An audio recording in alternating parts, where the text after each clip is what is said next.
આ બીજાની અંદર ઝીણા ઝીણા પથ્થર નાખવાના લખાઈ ગયા પછી એક બાકસમાં આ એક સળી નાખવાની ચાલો પછી બાકસ ફિટ કરી દેવાનું પછી પાછું બીજા બાકસમાં બીજી સળી નાખવાની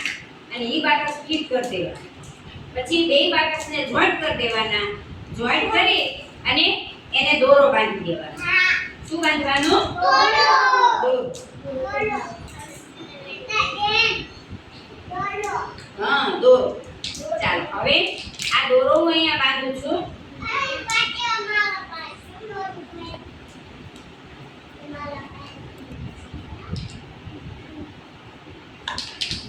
ચાલો પછી અહીંયા નીચે એક દોરો બાંધી દેવાનો એટલે બાકસ છે ઈ સરે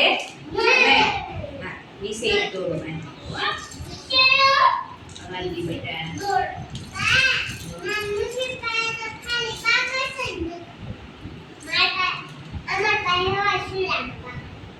જો હવે આને બાંધી દેવાના એટલે નીચેથી બાકસ સરે